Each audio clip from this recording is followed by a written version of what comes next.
Olá, pessoal, bom dia para vocês. São 7 horas em ponto. Hoje é dia 12 de maio de 2025. Nós estamos às 7 horas da manhã, começando mais uma edição do seu Desperta, para você sair da cama todo dia alegre e bem informado. Bom, gente, olha, hoje é o dia em que o governo Lula tenta estabelecer um marco para enfrentar o processo eleitoral livre de uma cobrança que há muito tempo vem sendo feita justamente e que, ao que tudo indica, ainda não foi atendida. A prova disso é que hoje está sendo lançado aí o pacote da segurança pública do governo. É um pacote importante, são 11 bilhões de reais que o governo vai investir em projetos juntamente com os estados, não sei se todos, porque os estados de oposição, os governadores se acham mais realistas do que o rei e vivem só das críticas que fazem ao governo central. Mas, de qualquer forma, vai haver 11 bilhões aí para investir principalmente na mitigação do tráfico de armas, né, que é o principal alvo do governo. E essa é uma função principal do governo federal, porque, afinal de contas, rodovias federais, por onde essas cargas escoam, portos e aeroportos, por onde elas também chegam em containers, né, e a questão do controle do contrabando, são atribuições federais. Né? Aos estados caberá melhoria nos presídios, no sistema de investigação, melhoria, inclusive, no índice de eficiência de apuração de homicídios, que no Brasil é extremamente baixo. E, sobretudo, o governo, com esse pacote, é óbvio que ninguém pretende acabar com a criminalidade do Brasil, mas ele pretende dar uma resposta à sociedade, porque hoje, sem dúvida nenhuma, a segurança pública é a maior preocupação de todos os eleitores do Brasil, tá? E a maior parte das pessoas, inclusive uma pesquisa divulgada nesse comecinho de semana, mostrou, a maior parte das pessoas vê o crime organizado agindo, né, nas barbas da sua vizinhança, tá? Então a situação é extremamente grave e merece mesmo esse tipo de enfrentamento. Portanto, nós vamos ter um dia hoje, que vai ser um dia, começa às 10 horas da manhã lá no Palácio do Planalto, e um dia inteiro de repercussão desse pacote. Certamente haverá muitas críticas da oposição, vão chamar de eleitoreiro e tudo mais, mas a verdade é a seguinte: o Brasil não aguenta mais conviver com essa criminalidade, né? Passou da hora de a esquerda ficar tecendo teorias sobre defesa dos direitos humanos, porque eles estão mais do que consagrados. Agora a gente vê até gente, né, extrema-direita falando de direitos humanos no Brasil, pegou a moda.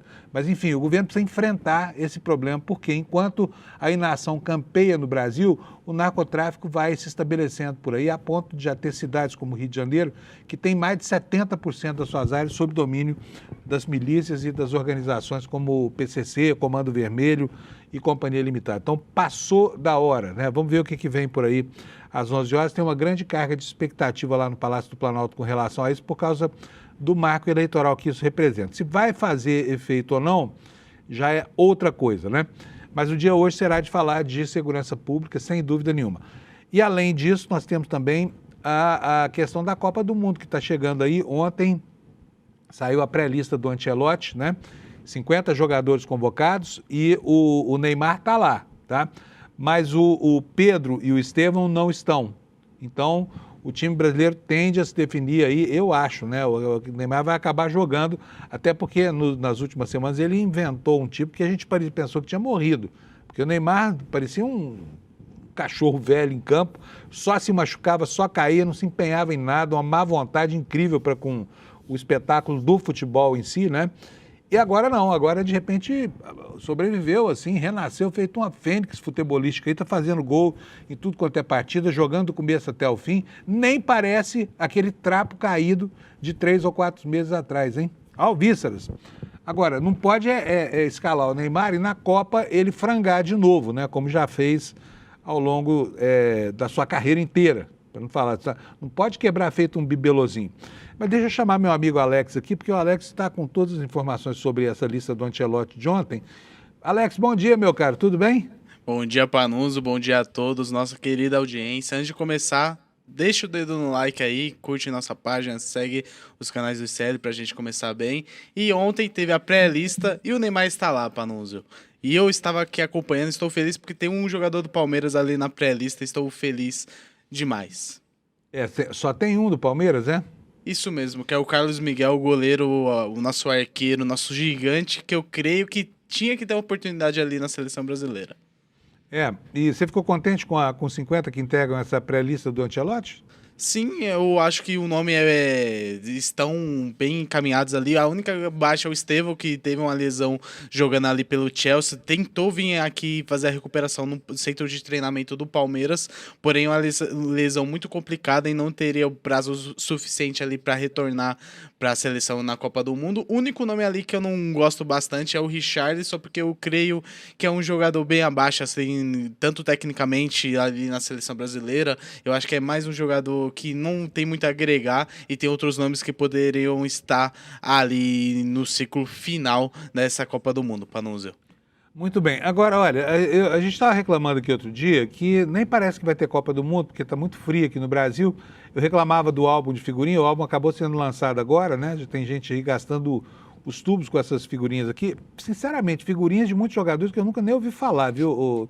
Para um sujeito que acompanha o futebol como eu, assim, muito esparsamente, sabe? Tem muitos caras ali que são novidades, vão ser apresentados a mim agora, tá? Pode Sim. chamar de ignorante, não tem problema nenhum.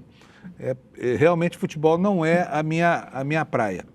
Mas as revistas dos Estados Unidos, a Newsweek, que é uma revista extremamente importante, né, estão dizendo que a Copa vai flopar, que não vai ser legal. O que está acontecendo lá, Alex?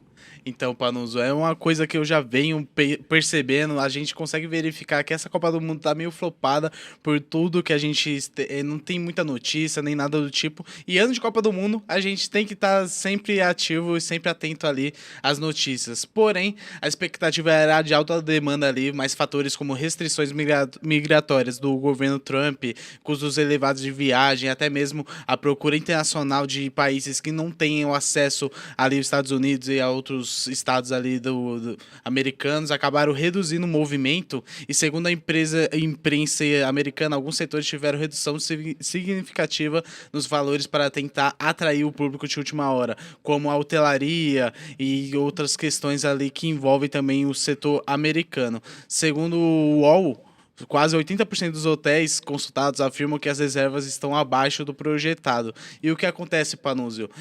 A FIFA divulgou estimativas ano passado, em um estudo em conjunto com a Organização Mundial do Comércio, a OMC, publicado em março do ano passado, que seria estimativa de 8,1 bilhões de dólares estimados nessa Copa do Mundo. Porém, pelo que a gente consegue verificar, está bem abaixo ali a expectativa da FIFA e também tudo que vem atrelado ao governo do Trump, e isso acarretou que essa baixa procura também dos hotéis e tudo que tem atrelado ali à economia americana, Panusa.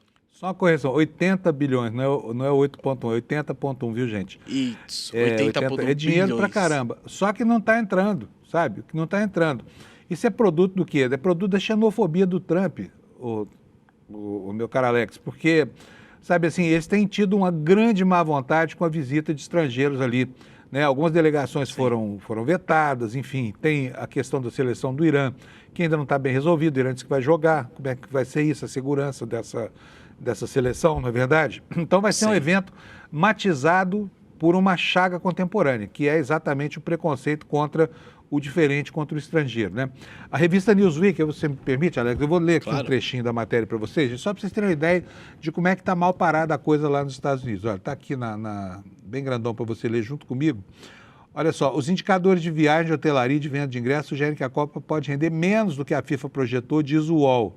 A edição de 48 seleções a edição terá 48 seleções, 104 jogos, 78 partidas em 11 cidades americanas e a final marcada para 11 de julho no MetLife Stadium.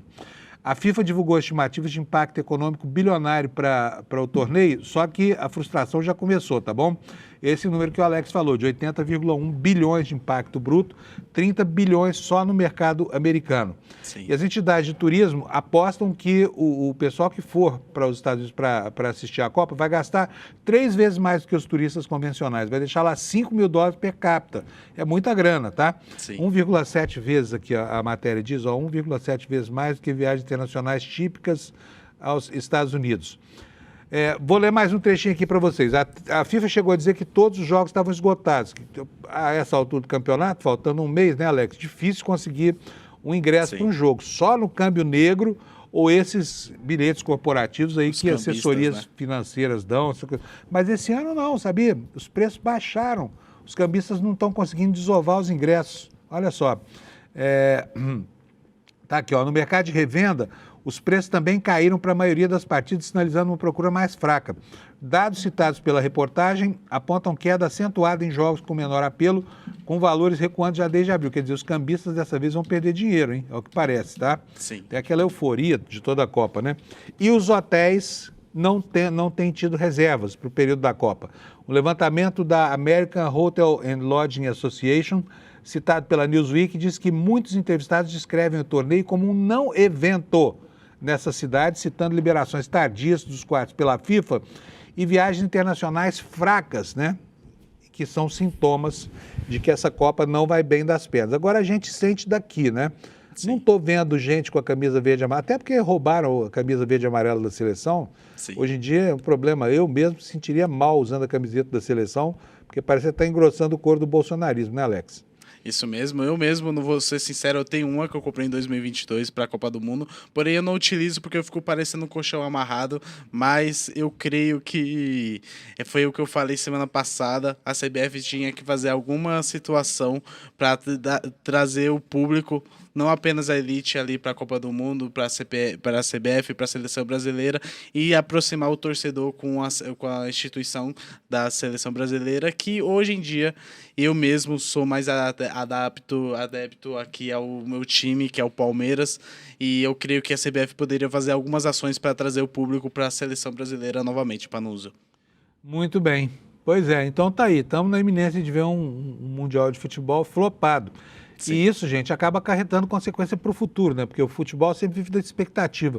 Eu sempre me lembro, eu estava na Costa Rica fazendo uma matéria, 2000 e pouquinho, e aí a República Dominicana do lado nunca tinha ido disputar uma Copa, ela se classificou para a Copa, e aquilo foi uma festa de 3 dias do país, viu, o Alex? Foi uma maravilha. Sem essa expectativa, o futebol praticamente não existe, né? Quem é que vai ver uma partida morna, uma partida fria, que desde o começo do jogo você sabe que vai dar 0-0, não vai ter uma falta, um cartão, uma invertida, não vai ter nada, né? O futebol perde o gosto. E o trumpismo conseguiu transformar o futebol em uma coisa insossa, anódina, em algo sem gosto e sem graça. Por quê? Porque andou mandando recados aí. Quem quiser vir para ver a Copa dos Estados Unidos pode vir, mas vai ter que voltar para casa depois. E se é jeito de receber alguém em casa? Olha, não, vai lá tomar um café comigo, só que depois do café você tem que ir embora, viu? É uma descortesia, é uma grosseria. Né? Quem é que vai lá gastar $5 mil com um sujeito descortês e bruto como esse Trump, né, Alex? Isso mesmo, Panuso, então, eu concordo plenamente. Eles estão colhendo o que plantaram. Né? Isso mesmo. Tem mais alguma coisa? Novidade sobre o Lândia? Não temos novidades sobre o Lândia, vai ter um jogo nessa semana que a gente consegue trazer ao longo da semana. Porém, ontem teve 5 jogos do Campeonato Feminino, do Brasileirão Feminino. Não estamos deixando de falar agora do futebol feminino. Todos os dias vamos trazer algumas notícias. O Corinthians ganhou de São Paulo de 2-1. O meu Verdão ganhou de 4-1 ali do Atlético Mineiro. O Flamengo Isso é só feminino, né? Isso, só no feminino, porque no masculino ultimamente tá me dando só tristeza. O Flamengo empatou... Mas ali tá Corinthians e São Paulo, tá bom, tá equilibrado com o jogo do fim de semana, né? Sim, foi igualzinho o final de semana no masculino, foi 3-2, ontem foi 2-1 pro feminino. E prosseguindo ali, Panuso, o Flamengo empatou 1-1 com o Ferroviária. O Ferroviária é um grande time no futebol feminino, então foi um ótimo empate. O Internacional ganhou de 1-0 do Botafogo e o Juventude ganhou de 3-0 do Vitória. E a tabela do Campeonato Brasileiro de Futebol Feminino, Corinthians em primeiro colocado com 25 pontos, seguindo por Palmeiras, São Paulo e Internacional, Panuso. Muito bom. Aquele time que jogou com o Fluminense foi qual? Contra o Fluminense? Na última linha da sua tabela aí. Espera aí. O Juventude e Flamengo. E eu coloquei o Kleber Lourenço lá pra gente ver o que ele tá fazendo na redação. Tá bom.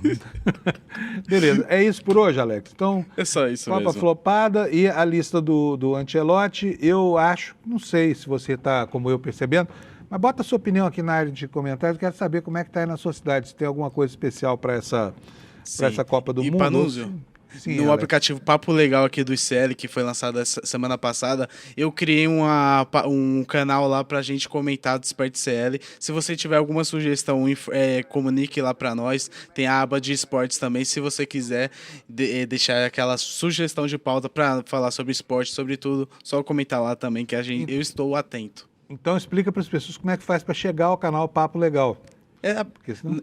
Lá em canais você pesquisa o canal Papo Legal, aí vai ter lá o Desperta ICL, e quem fez o administrador é o Alex do Desperta, que é meu arroba lá no Papo Legal. Então vamos ter essa interação com o público além dos canais nas nossas redes sociais, também nessa rede social que o ICL lançou semana passada, Panusa. Vocês estão vendo ainda que eu criei um monstro, né? O cara já está lá com sala de discussão e tudo mais, daqui a pouco não fala com pobre mais, né, Alex? Falo sim, Panusa, vamos nessa. Muito bom. Abração, Alex. Vamos conferir isso para o futuro, hein, gente? Como é que é aqui, porque você sabe, né? Todo mundo está cheio de problemas estruturais, né?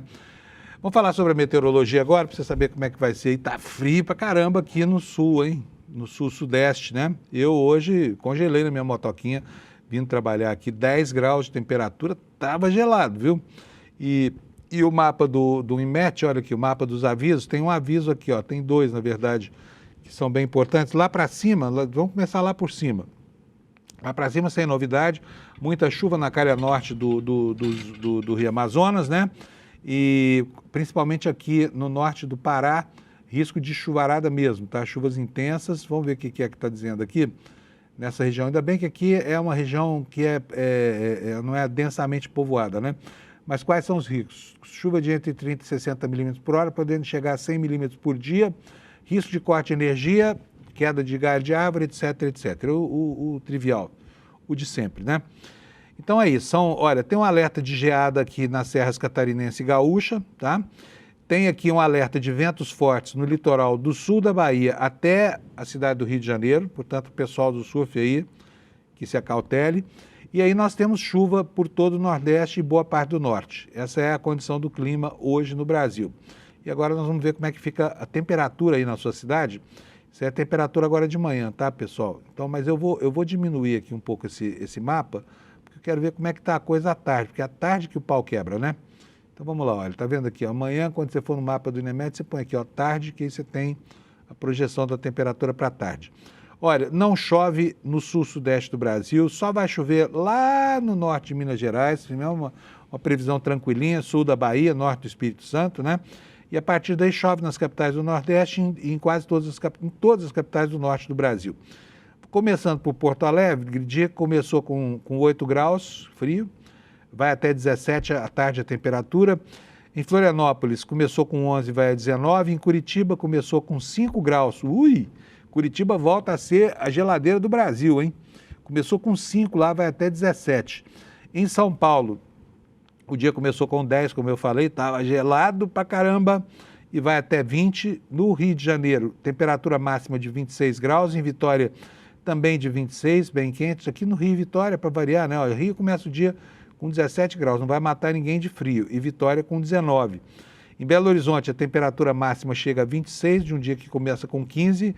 E agora vamos aqui para a região centro-oeste. Brasília terá 28 graus de máxima, começou com 16, não muito distante da rotina do outono. Goiânia também não muito diferente, teve 30 graus, quente pra caramba, e 15 de mínima. E Campo Grande terá 22 com 10 de mínima. Cuiabá, 31 graus Celsius nas horas mais quentes, lá praticamente não faz frio, mas de madrugada tá coisa de congelar Cuiabana aqui, 16 graus de temperatura. Porto Velho, o dia começou com 20 graus, vai até 28. Em Rio Branco, começou com 17, vai a 27. Em Manaus, a máxima será de 32. Em Boa Vista, 30 graus. Em Macapá, 31. Em Belém do Pará, 32. E em Palmas do Tocantins, 33 graus de máxima. Agora o Nordeste, onde chove também em todas as capitais, tá bom? E na zona da Mata ou zona do Agreste, dependendo do estado, né? Em São Luís, temperatura máxima de 28 graus. Em Teresina, 32 graus. Em Fortaleza, 28 graus. Em Natal, 28 também. Em João Pessoa, 29. Em Recife, também 29. Em Maceió, 29. Em Aracaju, 27. E em Salvador, 28 graus Celsius de temperatura máxima. Essa é a previsão do tempo para todo o Brasil durante o dia de hoje. E agora nós vamos ver a capa do ICL. Temos novidades aqui da série de matérias que Juliana da Alpiva e equipe vem fazendo. Dessa vez, a gente fica sabendo como é que a nossa ditadura interferiu em regimes vizinhos, né? O que é uma atrocidade. A A gente já ouviu falar de Operação Condor e muitos outros convênios internacionais aí, sempre chefiados, né, por embaixadores ou espiões norte-americanos, mas agora nós vamos ver aqui que o Brasil também filtrou espiões em foram 6 agentes infiltrados em países vizinhos, e nós tivemos também uma ajuda lá no plano de deposição do Allende, hein, naquela atrocidade que foi a deposição do Allende. Nós vamos ver isso já já aqui no Desperta para vocês, tá bom? Com relação ao escândalo do momento, que é o escândalo do Banco Master, né? O escândalo do Banco Master todo dia continua produzindo novidades e agora foram investigar as operações imobiliárias do Zettel, o Fabiano Zettel, cunhado do Vorcaro, e descobriram lá o esquema de fazer lavagem de dinheiro, mais um, né, da lavanderia do Vorcaro, tá? Foram identificados 23 imóveis e 249 milhões de reais em transações envolvendo o Fabiano Zettel, tá bom? Aqui nos destaques secundários, olha aqui, olha, nós temos a primeira informação. Essa história do IP passou da conta, vocês não acham? Dos produtos da IP? Gente, era só uma contaminação por bactéria, virou um problema ideológico gigante. E tem gente aí se esfalfando de tanto beber desinfetante, mas o desinfetante para essas pessoas não vai fazer, o detergente não vai fazer mal pelas bactérias, vai fazer mal pela sua composição química, é veneno. Quer dizer, esses bolsonaristas estúpidos aí que estão tomando detergente IP no café da manhã, eles estão cometendo um gesto de absoluta estupidez, porque e pior é que é o seguinte, tem gente que falsifica essas cenas, como um cara que a gente viu aqui ontem, bebendo um tubo desse detergente, parecia ser de coco, porque era branco. Na verdade, aquilo só pode ser leite condensado. Mas um imbecil desse faz uma coisa dessas e outros vão seguir aquilo, vão achar que é verdade, vão fazer também. Por quê? Porque a dissonância cognitiva é um processo que impede a pessoa de se socorrer da realidade que está ali no entorno dela, né? Mas olha, aqui tem uma informação curiosa. Agentes públicos podem ser punidos por estímulos ao uso de produtos da marca IP, né? Como pode alguém que tem por objetivo, tem por missão profissional proteger a sociedade dessas porcarias, de repente está estimulando o uso de algo que faz mal para a saúde? Eu acho curioso esse fenômeno, isso vem lá desde o tempo da Covid.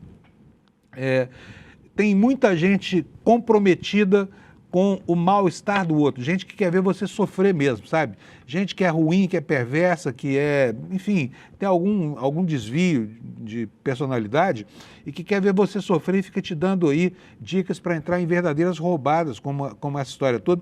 Na pandemia nós tivemos médicos, foram 10 mil médicos no Brasil receitando remédio que era para morrer, para matar as pessoas, né?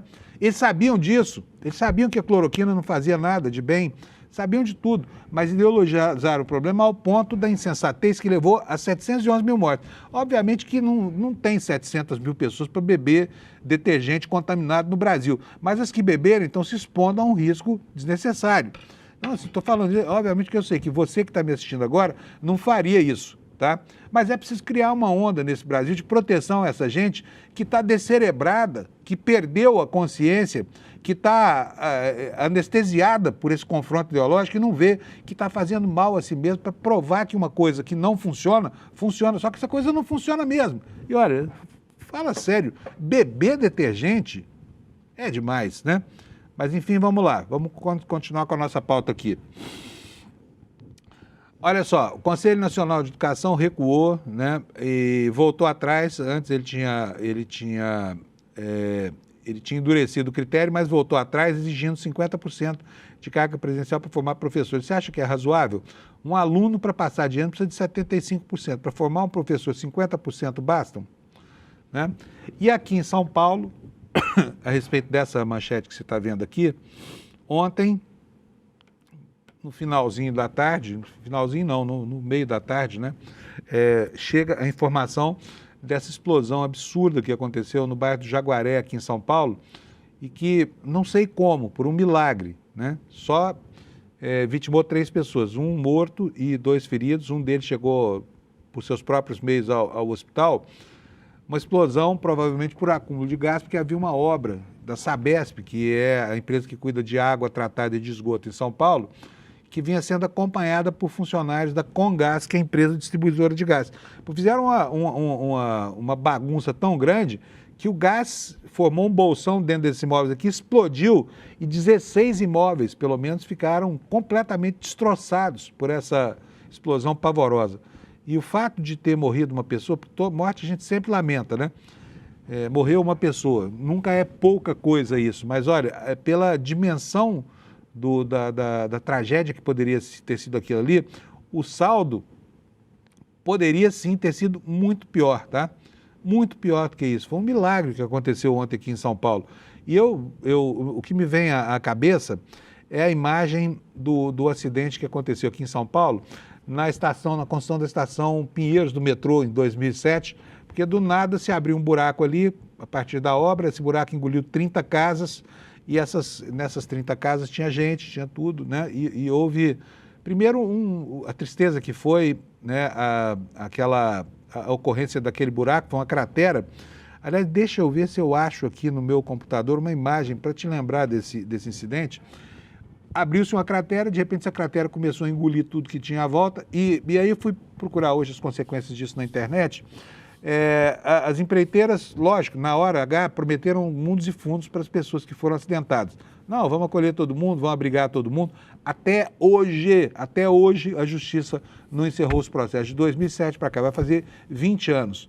Então, o pessoal que foi afetado ontem por essa explosão, provocada certamente, sem dúvida nenhuma, por funcionários da Sabesp e da CETESB, duas empresas que são concessionárias de serviços públicos no estado de São Paulo, provavelmente essa população vai ficar anos e anos perambulando a carta dos seus próprios direitos. Me dá até pena de pensar, porque ontem a primeira reação das duas empresas foi muito negativa, tá? Falaram, não, nós vamos atender todo mundo, estamos liberando R$2.000 por família. O que dá para fazer com R$2.000? Quando o cara perdeu a casa, perdeu tudo que tinha lá dentro, perdeu provavelmente a sua pequena poupança que estava lá no colchão, as poucas joias que tinha dentro de um cofrezinho guardado no armário embutido, né, se é que tinha. Enfim, essa gente vai ter que se virar agora com R$2.000 para se abrigar, para comer, para fazer tudo. Dar um jeito de levar os filhos para a escola. E vai começar, sem dúvida nenhuma, uma grande maratona para que essa gente possa receber o que é devido pelo serviço péssimo prestado por funcionários de duas empresas concessionárias, tá? Pessoal, vamos começar aqui, então, agora que a gente já sabe as manchetes do ICL, vamos para a substância, vamos para o que tem dentro dessas manchetes aqui, muitas delas escritas pelo Kleber Lourenço. Deixa eu chamar o Kleber na nossa redação. Kleber Lourenço, bom dia, meu caro Kleber. Bom dia, Panunzio, bom dia, comunidade do ICL. O Neymar das pautas espinhosas. Tudo bem, Kleber? Rapaz, assim eu fico sem jeito, tudo ótimo, Panunzio, e você? Eu encho a sua bola, né? Ô Kleber, você está animado para a Copa do Mundo ou não?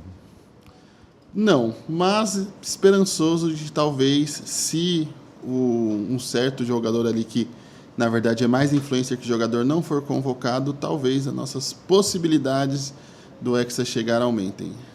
Você está contra a convocação do Neymar? Totalmente. Você viu que ele está jogando agora, né? Chegou a véspera da Copa, ele tirou aquela preguiça que lhe paralisa os membros superiores e os inferiores principalmente. E está jogando futebol, Kleber. Está marcando, está jogando partida inteira. O problema é que ele começa agora assim para ser convocado e dá 2 partidas na Copa, você se arrebenta e fica fora. Ô Kleber, tá falando aqui agora do negócio do produto IP, né? Dos produtos IP, aquela insensatez que está correndo o mundo aí, fazendo os bolsomínios se autoimolarem, bebendo uma substância que faz mal pelo que ela é, quimicamente, e pelo que ela traz dentro de si, que são as bactérias. Eu não sei o nome da bactéria, mas é uma bactéria que está no meio ambiente, só que em alta concentração ela pode trazer risco à saúde. E não é a primeira vez que acontece problema com um produto da marca IP, né? A primeira, inclusive, foi uma autodenúncia. A IP comunicou às autoridades que ela tinha problemas com seus produtos, não é isso? Isso, também em 2024 a IP também foi alvo de um alerta. Na verdade, esse tipo de detecção e alerta da Anvisa é algo extremamente comum e corriqueiro. Não quer dizer que a fábrica da IP está completamente condenada e que todos nós estamos sob um risco estrondoso de uma contaminação sem precedentes na história do país.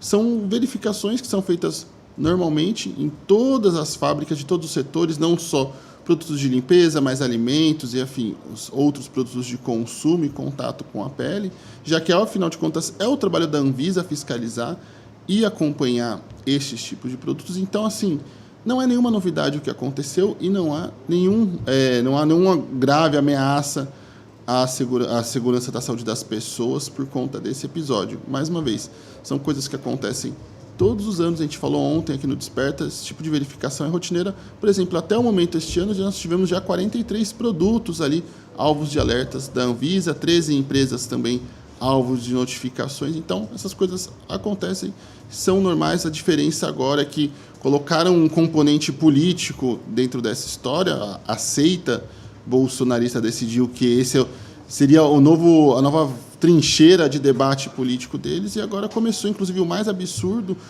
agentes públicos como senadores, vice-prefeitos e afins, estimulando o uso desses produtos potencialmente contaminados por parte da população, o que é um verdadeiro absurdo. Na verdade, o absurdo nessa história toda é isso, e por conta dessas provocações, nós temos pessoas tomando banho com detergente, lavando o corpo, lavando seja lá mais o que for, bebendo detergente e fazendo todo tipo de coisa que é contraindicado com esse produto. Ou seja, se já tinham os riscos por conta dessa contaminação, ainda temos outros riscos por conta do uso indevido desses produtos para fins que não são os indicados por eles. E aí eu conversei com um especialista, o PhD em Administração Pública e Governo, professor e pesquisador da Fundação Getúlio Vargas e da Escola Nacional de Administração, o Rafael Viegas, para entender também se caberia algum tipo de responsabilização para esses agentes públicos que estão fazendo essa promoção. Segundo o que ele me disse, eu vou até ler o que ele me mandou para nós, mas ele disse que a situação pode, sim, suscitar questionamentos relevantes, sobretudo quando agentes públicos utilizam sua posição institucional e visibilidade decorrente do cargo para promover produtos, serviços ou organizações privadas sob controvérsia regulatória ou sanitária. E aí ele fala também sobre isso entrar em conflito com os princípios da administração pública, como a legalidade, a moralidade, a impessoalidade e também o interesse público da sociedade. Panunzio.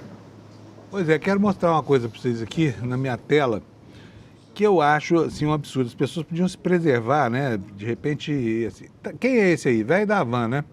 Aparece aí, vou até botar com áudio aqui do computador mesmo, porque o Alex não tem como botar o meu áudio no ar, mas eu vou colocar aqui só para vocês verem o ridículo dessa peça aqui.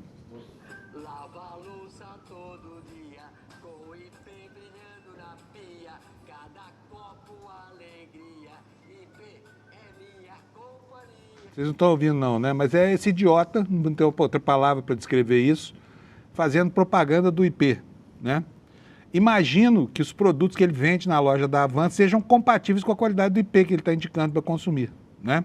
Mas isso não é nada, isso é café pequeno. Olha aqui, ó, tem gente, ontem nós já vimos essa imagem, gente lavando frango com detergente IP. Olha esse sujeito aí, ó, que beleza, olha. Ele bota o negócio na boca e não sei nem se tem esse produto azul dessa cor aí, mas enfim, bom para a saúde, isso não pode, bem para a saúde isso não pode fazer, né? Esse outro aí, olha só o que o cara vai fazer com o desodorante, ó. Quer ver só? Ó, vai se empastelar com o tal do detergente IP, né? E esse aí, ó, esse que eu falei para vocês, que parece estar bebendo leite condensado para enganar as pessoas, porque não é possível que um idiota desse, não tem outra palavra para descrever isso, esteja bebendo o próprio detergente, né? Se tiver, merece o que deve ter acontecido a ele depois de gravar essa cena aí, depois dessa gentileza toda de usar esse dedo do meio aí para estressar a sua audiência. Enfim, o contrassenso parece ser a marca de tudo que o bolsonarismo produz, não é não? Precisa estar mesmo em dissonância cognitiva para ser bolsonarista, a gente já sabe disso. Mas a esse ponto de se autoimolar bebendo um produto químico, que por si só já faz mal, ainda mais contaminado por uma bactéria. São os patriotas do lava-louças, né? Sejamos francos. E eu falei isso ontem, reforço hoje de novo. Isso indica o estado miserável que a gente se encontra no debate político, no debate social das coisas.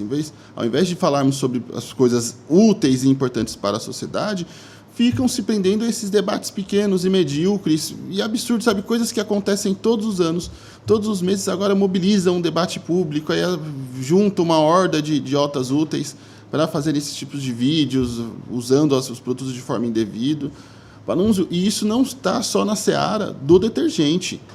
Outro assunto importante, antes da gente ir para o próximo assunto, eu vou dar alguns dados que são importantes para trazer um pouco de contexto. Segundo o Fórum Brasileiro de Segurança Pública, 6 a cada 10 brasileiros têm medo de violência política, ou seja, medo de serem agredidos por conta de suas opiniões políticas. Outros recortes dessa pesquisa dizem o quê também? Que entre as mulheres, 65% afirmam temer agressões motivadas por posições políticas. Além disso, o medo da violência, aí a violência como um todo, assalto, enfim, altera a rotina de 57% dos brasileiros e afeta mais mulheres e população de baixa renda. Um outro número importante, golpes digitais preocupam 83% da população, essa pesquisa. Um outro levantamento do Instituto Sou da Paz ainda mostra que apenas 36% dos homicídios são esclarecidos no Brasil. Então, isso é só para a gente falar de um pouquinho de quais são os problemas verdadeiros da sociedade brasileira, o que está preocupando o brasileiro, e ao mesmo tempo que a extrema-direita promove um debate extremamente desnecessário sobre detergente, também mobiliza as estruturas do Estado brasileiro e do Congresso Nacional para outro debate inútil, que é a discussão infindável, lamentavelmente infindável, da dosimetria e da anistia. Depois de toda a confusão que deu com a derrubada do veto, agora o Alexandre de Moraes da decisão para suspender os efeitos da dosimetria enquanto não tem julgamento, o PL de Jair Bolsonaro e de Flávio Bolsonaro decide mobilizar forças e protocola um outro projeto, agora uma proposta de emenda à Constituição, voltada para a nova lei da anistia, Panunzio. Então, essas pessoas, ao invés de falarem sobre as propostas da sociedade e as preocupações da sociedade, estão aqui propondo coisas que, certamente, hoje Panunzio, no meu caminho aqui para o ICL, eu passo pelas estações da Barra Funda, por alguns terminal da Sé e afins, não ouvi nada sobre dosimetria, sobre anistia, sobre detergente, ou seja lá o que for. As pessoas não estão preocupadas com esse debate, embora isso mobilize parte do debate político. Que isso mobilize, por exemplo, o vice-prefeito de São Paulo a fazer vídeo fazendo gracinha com detergente. O senador de Minas Gerais, Cleitinho, também ali se mobilizando para isso. E agora a gente tem um partido inteiro político querendo mobilizar novamente a pauta do Congresso Nacional, que poderia estar votando coisas importantes para a sociedade brasileira, propostas voltadas para a segurança pública. Vale ressaltar que o projeto de segurança pública enviado pelo governo está parado no Senado, não avançou. E enquanto isso acontece, nós temos o PL fazendo esse tipo de coisa. Nós temos a extrema-direita propondo esse tipo de debate para a sociedade, Panunzio. Olha só que absurdo. Às vezes a gente fica até descrente, né, porque, assim, o Umberto Eco, né, aquele grande escritor e pensador italiano, já disse que a internet deu voz aos imbecis. O problema é que ela não deu a eles um filtro, né, para eles não passarem vergonha em público. Então a internet deu aos imbecis a oportunidade de se ufanarem da própria imbecilidade.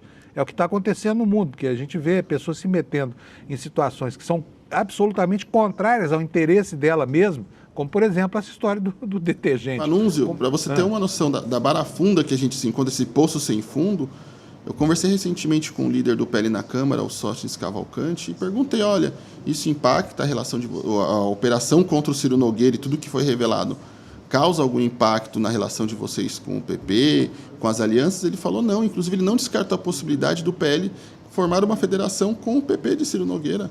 Então, veja, apesar do debate público ser sobre segurança, sobre corrupção, sobre outros assuntos de interesse da sociedade, essa gente está nem aí para isso.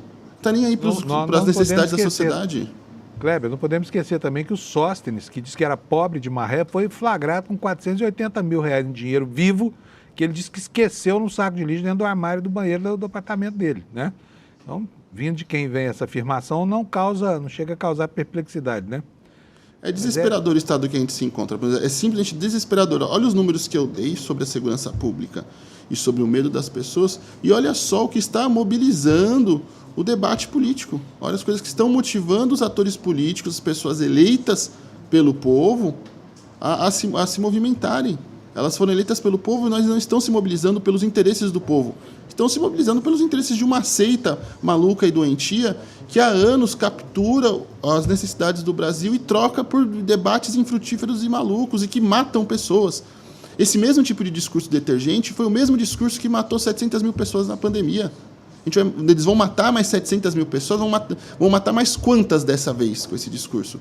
Quantas pessoas são necessárias morrer para que morram, para que essas pessoas fiquem satisfeitas com esse discurso? Parece que o apetite de morte, de destruição e confusão desse pessoal não tem fim. É isso mesmo, não tem fim. Eles têm um compromisso com a nossa.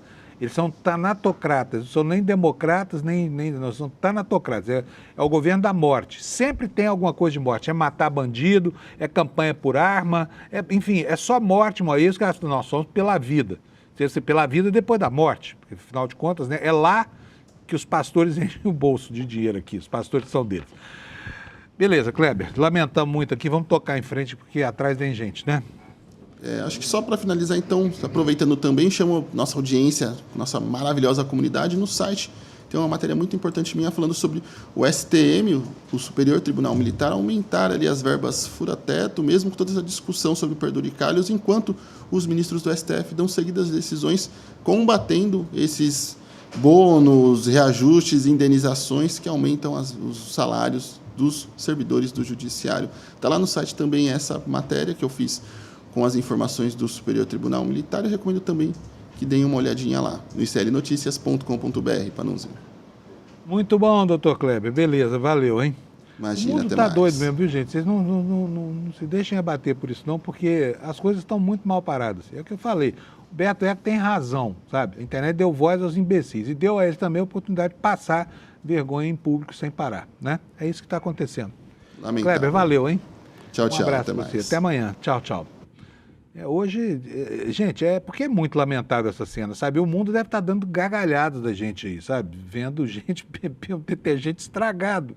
Como se beber detergente que não está estragado já fosse muito saudável, né? Puxa vida, viu? Bom, o que importa mesmo é que a população está preocupada com a segurança pública, e está muito preocupada mesmo, porque o crime organizado continua galgando degraus aí e vai cada vez mais se tornando uma hidra que ameaça todo mundo, né? Os mais ricos, os mais pobres, principalmente os mais pobres, os remediados, está todo mundo na mesma. E o governo não soube responder ao longo dos últimos 3 anos a essa demanda da população. O que está fazendo agora? Está tentando tirar o atraso. Hoje, daqui a pouco, 10 da manhã, o presidente Lula vai lançar o seu pacote de segurança pública, né? E é um programa que tem um nome singelo, Programa contra o Crime Organizado mesmo. São 11 bilhões de reais que o governo vai aplicar aí, de olho na contenção daquilo que alimenta a expansão do poder desses cartéis, que são os fuzis. Os fuzis que chegam de todas as formas, chegam pelos portos, atravessam as fronteiras pelas rodovias, chegam de avião nos aeroportos do Brasil e ninguém consegue conter essa praga. E agora, com um desafio maior ainda, porque agora tem impressora 3D, né? Tem gente que pode comprar só o diagrama das peças e fazer o fuzil em casa ou numa pequena fabriquinha de fundo de quintal. Então, o governo não agiu no passado, o problema vai se tornando mais complexo, mais difícil de mitigar e chegamos onde chegamos, né? No momento que a sociedade está com o saco cheio, ameaça provocar um câmbio político. Por quê? Porque a direita tem um discurso fácil de que vai matar bandido e isso vai resolver o problema. Não vai resolver o problema, mas esse é um discurso pegajoso, ele pega nas pessoas, ele cola nas pessoas e pode produzir resultado eleitoral. Vamos ver o que os jornais estão falando sobre o pacote da segurança pacote de segurança não, pacote contra o crime organizado, né? Que o Lula vai lançar hoje, às 10 horas. Valor econômico, aqui para vocês. Na tentativa de capitalizar politicamente na área de segurança pública de olho na reeleição, o presidente Luiz Inácio Lula da Silva lança nesta terça o programa Brasil contra o Crime Organizado. A iniciativa prevê 11 bilhões em investimentos voltados a ações de segurança pública. Desse total, 1 bilhão virá do orçamento, enquanto outros 10 bilhões serão financiados pelo Banco Nacional de Desenvolvimento Econômico e Social, BNDES, e o destino desse dinheiro serão os estados. A medida integra a estratégia do governo federal de fortalecer a agenda de segurança pública, tema que deve ocupar espaço estratégico na campanha presidencial de Lula, especialmente por causa do desgaste das gestões dos petistas nesta área. Deixa eu ver se eu consigo descongelar minha tela aqui. Consegui. Vamos ler mais um trechinho aqui para vocês da matéria do Valor. Esse programa foi estruturado em 4 eixos estratégicos, que são os seguintes: enfraquecimento financeiro das organizações criminosas. A gente já está acontecendo isso, tá? Isso, você observe bem. Quando apareceu a REAG, quando apareceu o Ricardo Magro, quando desponta ali no noticiário político, né, o viés policial da vida política nacional, por exemplo, com o caso Vorcaro, está dado o caminho, porque a grande corrupção e o crime organizado usam os mesmos caminhos para lavar dinheiro. Não por acaso, REAG, os fundos administrados pelo Fabiano Zettel, né, os investimentos dos fundos de previdência do país orientados para essas espeluncas, tudo isso cria um ambiente muito fértil para a organização do crime no Brasil. É como um caldo de cultura de bactérias. Já viu aquela plaquinha em que o cara do laboratório pinga lá uma gotinha da amostra do seu sangue ou dos seus fluidos para que apareça uma colônia de bactérias e saber identificar o agente infeccioso? É exatamente isso. É um caldo de cultura essa situação política do Brasil para o estabelecimento do crime organizado, tá?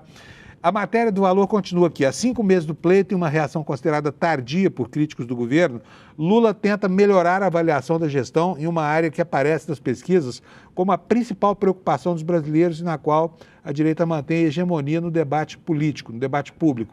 O programa depende da adesão dos estados, e aqui uma observação, né, que é bastante preocupante, porque vai estar na mão de governador, de ex-governadores como o Caiado, por exemplo, que determina aí nos rumos da política lá em Goiás, aderir ou não a esse programa, né? Os outros vão ficar na posição que sempre tiveram, recebendo os dinheiros aí e fazendo depois campanha contra o próprio governo federal, tá bom? Então é isso, 10 horas da manhã vai ter uma festona lá no Palácio do Planalto e para marcar o lançamento desse programa, e tomara que o governo federal consiga não só resolver os problemas que se propõe a resolver, mas principalmente tirar algum proveito eleitoral disso, porque se a situação da segurança do Brasil, o temor e o medo orientarem o voto da população, nós vamos entrar num mundo da pior qualidade no próximo mandato presidencial, hein? Bom, vamos sair um pouquinho dos dias de hoje, vamos voltar lá para o passado que está sendo atualizado, redescoberto e que está sendo tratado como deve ser pela equipe da Juliana Dalpiva aqui no ICL. Já há quase 2 semanas nós estamos veiculando aí uma série de matérias espetacular, importantíssima, chamada Bandidos de Farda. Essa que você está vendo aí na sua tela. Se você não leu nenhuma até agora, não deixe de ver, porque aqui está explicado um pedacinho muito importante da nossa história. Foi o momento em que foi disseminado no Brasil o conceito de que o governo deveria atuar com violência e com truculência contra aqueles que se opusessem a ele. Não importa se cantores, se jornalistas, se operários, não importa. O que importava era como as pessoas pensavam, né? E para essa gente que a ditadura brasileira considerou inimiga do regime, o tratamento foi muito severo, mas muito severo mesmo. E não só aqui no Brasil, né? Nós tivemos uma onda de ditaduras na América Latina e está aqui a informação absolutamente correta do ponto de vista histórico, checado pela Juliana Dalpiva, pelo Igor Mello e pelo Chico Otávio, né, de que a ditadura brasileira chegou a infiltrar 6 agentes em países vizinhos e inclusive participou daquele plano brutal para a deposição do Allende que sepultou a ditadura do Chile, né? A matéria está no nosso site hoje, você não pode deixar de ler, ela é muito importante. Eu vou ler só um trechinho aqui para vocês, tá bom? Olha, no dia 10 de setembro de 73, militares sob as ordens do Centro de Informações do Exército finalizaram uma das mais ousadas ações clandestinas realizadas pela ditadura brasileira. Levaram ao sul do Chile, por meio da fronteira com a Argentina, Eduardo Dias Herrera e Pablo Rodrigues. Quem são os dois? Eram líderes do Pátria e Libertar, um grupo paramilitar de extrema-direita que teve papel central no golpe que derrubaria o governo do socialista Salvador Allende um dia depois dessa incursão. A infiltração dos agentes do Pátria e Libertar em território chileno foi o clímax da Operação Temuco, uma das 6 criadas pela seção de contra-informação do CIEE, que é o Centro de Inteligência do Exército, sob o comando direto do coronel Ciro Etchegoyen. para infiltrar agentes duplos em países do Cone Sul, além do Chile, os infiltrados também atuaram na Argentina e no Uruguai.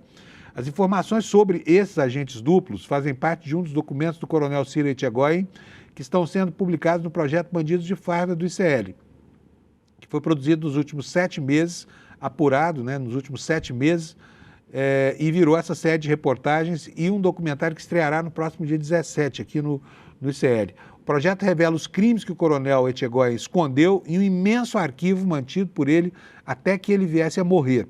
23 pastas, 3.000 páginas de documentos que pertenciam ao acervo do Exército Brasileiro e foram surrupiados por esse coronel. Então não deixe de ler essa matéria que está hoje aqui no nosso site, tá bom? Muito importante para a gente entender que o Brasil foi parte ativa, né, dessa verdadeira franquia golpista que se armou no continente com a participação de vários governos, inclusive o governo dos Estados Unidos, inclusive principalmente. Bom, a matéria diz o seguinte: os detalhes sobre a infiltração de agentes do exterior estão nesse relatório elaborado pelo Centro de Inteligência do Exército e pelo Etchegoyen em 74, no início do governo Geisel, como uma espécie de prestação de contas das atividades clandestinas realizadas sob a presidência de quem? Do pior dos ditadores, Emílio Garrastazu Médici. O relatório tinha o objetivo de explicar os métodos de trabalho desenvolvidos pelo CIE para aniquilar, palavra certa, né, a luta armada no país. Entre esses métodos estava a cooptação de integrantes de organizações opositoras para transformá-los em agentes duplos infiltrados. É nesse contexto que são mencionados os agentes que atuaram em solo estrangeiro. Não deixe de ler essa reportagem no nosso site, tá bom? É só digitar aí no seu browser, no navegador do seu computador, www.iclnoticias.com.br, tá? Pessoal, a gente não pode deixar de falar de Daniel Vorcaro, né? Afinal de contas, esse homem está ajudando a gente a conhecer uma página triste da nossa história, que é o alcance do crime do colarinho branco organizado. Porque não se pode tratar de outra forma uma organização tão corrupta e tão corruptora como essa, e que logo conseguiu ganhar o amor e a paixão de gente, políticos da qualidade de um Ciro Nogueira, né? de um Rueda, por exemplo, do União Brasil, e de outros todos que se refestelaram à custa da dinheirama que esse banqueiro distribuía a rodo por aí. E agora nós temos mais uma informação, porque os investigadores dessa trama toda, desse empresário vigarista, descobriram transações imobiliárias que podem explicar, como já explicam, por exemplo, no caso do senador Ciro Nogueira, como é que se dava a lavagem do dinheiro, né? É matéria exclusiva aqui do site do ICL Notícias, tá bom? Escrita pelo Pedro Borges, do Alma Preta, e pelo Flávio M. Costa, daqui do ICL Notícias. Ela dá conta do seguinte: uma série de operações imobiliárias envolvendo o empresário Fabiano Zettel, ou Zettel, como queira, sugere um possível esquema de lavagem de dinheiro. Preso desde o dia 4, no âmbito da Operação Compliance Zero, o pastor afastado da Igreja da Lagoinha é apontado pela PF como principal operador financeiro do cunhado dele, Daniel Vorcaro, o controlador do Banco Master. Ambos estão presos e negociam delação premiada. Levantamento da Alma Preta, em parceria com o ICL Notícias, identificou o registro de 23 imóveis localizados nos estados de Minas Gerais e São Paulo, que foram adquiridos por Zettel ou empresas ligadas a ele. Ele teria desembolsado, no total, 249 milhões de reais, declarados nas escrituras de compra e venda entre os anos de 2009 e 2025. Alguns desses imóveis foram adquiridos por uma empresa da qual Zettel foi sócio, a Super Empreendimentos e Participações S.A. Fundada em 2018, essa companhia ganhou o nome atual em janeiro de 2020 e tem o objetivo declarado de ser uma holding de instituições não financeiras. Os atuais sócios são Kleber Faria Fernandes e Sueli de Fátima Ferretti. Ambos têm participação em centenas de empresas e tiveram seus nomes citados durante os interrogatórios da CPI da Covid. Fabiano Zettel entrou na empresa em agosto de 2021 e permaneceu até julho de 2024, quando renunciou ao cargo de diretor da companhia. As compras registradas com os valores mais altos ocorreram entre os meses de fevereiro e maio de 2024, pouco antes da saída de Zettel da sociedade da Super Empreendimentos, que se deu em julho daquele ano. Nesse intervalo de meses, a empresa do Zettel movimentou 154 milhões de reais. As transações chamam a atenção pela disparidade de valores registrados de compra e venda dos imóveis em um intervalo tão curto de tempo. Em março de 2024, o ano em que o Master começa a apresentar as primeiras inconsistências financeiras, a Super Empreendimentos comprou da BRL Trust Distribuidora, empresa também do setor imobiliário, um apartamento em São Paulo, sabe por quanto? Um único apartamento, não é um prédio de apartamentos, tá? 43 milhões de reais. Imóvel que fica no Itaim Bibi, bairro de classe média alta daqui de São Paulo. A operação chama atenção por conta do valor venal, que é o preço estipulado como referência pela Prefeitura, que é de apenas 6 milhões e 900 mil. Em abril de 2023, essa BRL Trust Distribuidora havia comprado o mesmo imóvel por 15 milhões de reais. E vai por aí adiante. Não deixe de ler também essa matéria sobre as operações do cunhado do Vorcaro. Olha, em maus lençóis está o senador Eduardo Bolsonaro. O senador Eduardo Bolsonaro está agora começando a pagar o preço do seu atrevimento com relação ao processo do pai, que ele tentou, porque tentou obstaculizar de todas as formas, né? E está aí matéria no G1 de hoje. PGR pede a condenação de Eduardo Bolsonaro por coação no curso de processo. O filho do ex-presidente Bolsonaro é acusado pela PGR de atrapalhar o processo sobre a tentativa de golpe de Estado, tá? E a notícia nos dá conta do seguinte: a PGR pediu nessa segunda-feira a condenação do Bananinha por coação em curso de protesto. O filho do ex-presidente Jair Bolsonaro é acusado de atrapalhar o processo sobre a tentativa de golpe de Estado, em que o pai dele, o ex-presidente Jair Bolsonaro, foi depois condenado pelo Supremo a 27 anos e 3 meses de prisão. O inconformismo do réu materializou-se em atos concretos, hostilidades e promessas efetivadas de retaliação internacional com o objetivo claro de paralisar as persecuções penais em curso, o que preenche integralmente os requisitos do tipo penal imputado, foi o que disse a Procuradoria-Geral da República sobre esse caso, né? Para a PGR, está escrito aqui no site do G1, Eduardo buscou, junto ao governo Donald Trump dos Estados Unidos, levantar sanções e tarifas ao Brasil e à autoridade judiciária como represália do julgamento. E aqui abre aspas aqui para a fala do PGR. Os elementos reunidos nos autos comprovam, portanto, que Eduardo Nantes Bolsonaro, vulgo Bananinha, participou de forma continuada e do crime que lhe é imputado na denúncia. Bananinha, então, em maus lençóis com a justiça brasileira. Fico aqui com uma curiosidade, fico me perguntando aqui, porque a gente se lembra que quando ele foi para lá, o pai abriu o bolso e deu 2 milhões para o Bananinha gastar lá nos Estados Unidos, enquanto ele não tinha o que fazer. Será que está trabalhando lá? Está vivendo de quê nos Estados Unidos, com a família inteira lá? Me ocorre aqui, porque eu não tenho noção. Não sei se já voltou a fritar hambúrguer lá na Flórida ou não, mas se não voltou, deve estar na iminência de voltar, porque o emprego aqui ele já perdeu, né? E agora vai ter que responder a mais essa acusação aí de atrapalhar o curso das investigações, impondo sanções internacionais ao ministro Supremo. Pobre Bananinha, vai virar uma bananada logo, logo. Pessoal, bom, era isso por hoje. O que você não viu aqui, você vai ver agora no N1, que está para começar daqui a alguns minutinhos. Quero voltar a convidar vocês aqui para a série dos Bandidos de Farda, que está no nosso site.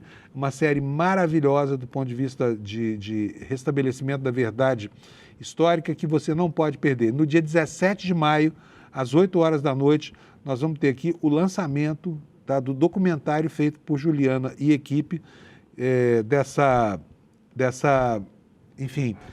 maravilhosa associação aí, que foi a Associação dos Mandantes da Tortura e de todos os horrores que aconteceram durante a ditadura militar, tá bom? 17 de maio, domingo, 20 horas. Aqui, olha, convites aqui, despertacl.com.br. Se você não é associado do ICL, não compra os nossos, não tem problema nenhum.